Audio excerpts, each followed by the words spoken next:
Hey guys, thanks for watching. It's day 8 of the Crush 100 challenge, and I am here in this airport all by myself. It is almost 9 a.m. and there is no one in this airport. I'm headed today on this plane when it gets here to Napa to visit this guy called Drew Cooper. Now, Drew Cooper is really interesting because when I was watching some amateur events here in Long Beach, I was watching this one guy hit the ball really far and really good, and a bunch of people kept saying to me, no, you got to see Drew Cooper. This guy Drew is longer than this guy. I was like, he's longer than Josh, this guy that I was watching? They're like, yeah, much longer. Recently, he's been putting up some ball speeds like 205 miles an hour ball speed.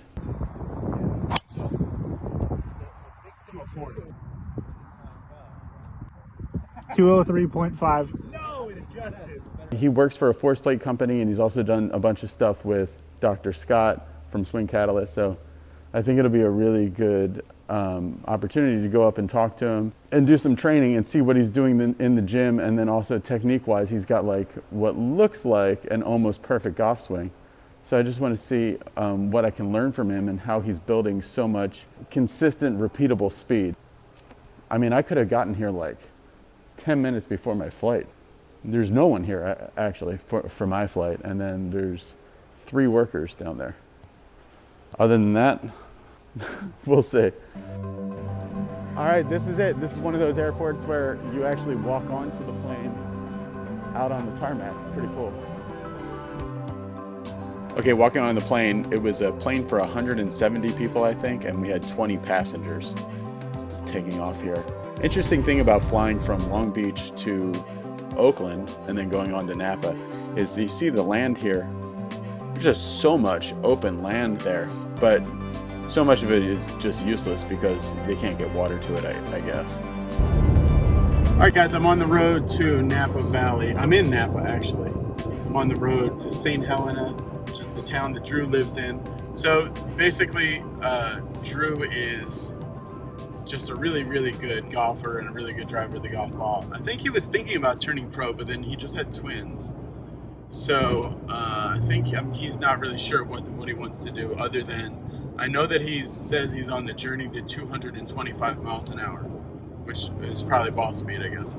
So he's not like a long drive guy. He's a golfer. He plays a bunch in like the Pebble Beach area. Today, like usually, like I go to a place and I've got an agenda of like, because I'm meeting a teacher, and I'm like, okay, my agenda for today is I want to hear what do you say about this, what do you say about that. This isn't like a trip where like it was in Kansas where I'm trying to like break 170. That's what I was trying to do there, and I did. Here I'm more looking for like, hey, this guy hits it solid, like even if he does hit it in like the high 190s, but I'm saying he hits it like very solid every time. So that's really what I'm after here, is the solid centered strike. Man, if you like wine, this is the place to be. Every single block is a different vineyard on this side and on that side. And I thought vineyards were on the side of hills, but they have them here in the flats too. And I don't know, like why can't they just do this all over California? What makes this area, and then again down in Temecula, but more this area the most? What makes these 2 areas so good for it? Drew, where I'm going, he has a vineyard in his backyard, like a huge vineyard. Hey everybody, thanks for watching. I'm in Napa Valley, California. Am I? Is this Napa Valley? Napa Valley, all St. right. Helena. With Drew Cooper. Hey Drew, how's it going? Good to see you. Drew and I connected through Instagram through various different ways, but he's really, in my opinion, the best amateur driver of the golf ball there is. And I'll say the best until somebody else comes on Be Better Golf and hits it better than him, but we'll just stick with that. Drew, what is this a vineyard here? Yeah, so it's a private vineyard that belongs to the people over there, and they've got a tasting room just on the other side of the street. Numbers wise, what's the fastest you ever got to in ball speed? So it's 204 at was it El Dorado? Yeah, at El Dorado with Dana Dahlquist. Yeah. So for a while, you were trying to get back to what you had been doing, Right. and now you're kind of trying to get beyond that. Yeah. So I had twins 2020, January 2020, And so for like all of 2020, I didn't do anything. Didn't go in the gym, didn't hit balls, didn't play golf. So speed had dropped from like an average of 130 down to like 120, 121. Yeah. And so basically the last, what's it been, 6 months of 2021, or sorry, since mid 2020 till now, it's been a goal to get back to what you used to do. All right, so I think today it's gonna be more open-ended than a lot of Be Better Golf videos, because Drew's not an instructor, but he's starting to get into that end of things. He is an amateur golfer. I'd really like to see you win the Mid-Am and play in the Masters. That would be really cool to have a Be Better golfer do that. I would love that. So let's get into our little spot here. This is brand new, huh? So it was basically just dug out by me with a shovel. And then there's just layers of gravel, sand, and perma-sand. And then a Country Club Elite mat and then a Net Return Pro version. And then you guys are going to want to see this, because this is where we'll have the TrackMan. We'll catch some of Drew's numbers and some of my numbers. Drew 172 and like 172.6, I think, was the fastest ball speed I ever did. Okay. So when because the other thing is too, like, Drew's not like a long drive guy per se. He's a golfer, right? Yeah, that's the goal. You're not like a long drive guy. No, the goal is to play better golf. Yeah. So so for you, because we want usable speed, like not speed that's like 210 over there miles an hour and then like 211 over there, but we want speed that you can actually turn into shorter shots into holes. So for you, what's the key to usable speed? Oh, usable speed. So for me, I feel like it's about keeping my body fairly centered. So I don't mean just like rotating around a center, but instead of doing a bunch of Kyle Berkshire sort of like uploading, downloading, I'm fairly standard looking, passive hands, a lot of body rotation. For you, you really feel like stay centered, rotate, get really big and wide. Right. And then and be fairly passive. So like I don't want tons of lag. I don't want tons of wrist cock. Yeah. I feel like I'm very passive, even though like when you watch my swing, it's so not. Where's the effort coming from? Legs for me. Oh, okay. Yeah. Is there like a certain kind of stiffness in your core and arms that is then helping transfer that? Well, so it's actually funny. So one of the big new things that Dana's got me trying to do is to feel like my hands stay up in transition and my core actually sort of X factor stretch, like it sort of separates, and then my hands stay sort of passive and follow the lower body. Yeah, so a little bit of leaving them there. Exactly. Yeah, without like trying to like sling it. Yeah, but, exactly. Yeah. And I'm not trying to like lag, pull my hands, and then like undo everything at the bottom. Just change directions, but the legs are doing it a little sooner than the legs and hips. So the plan for today, guys, I think what we're gonna do first is Drew has his own little gym here with some pretty awesome equipment in it that we're gonna go to, and we're gonna do a little bit of a warm up or workout, and also we're gonna do like something I was thinking, Drew, I think would be fun, is we're gonna do I want to see, because like you hit it, what is that? If you hit it, I don't know, percentage wise, a lot longer than I do.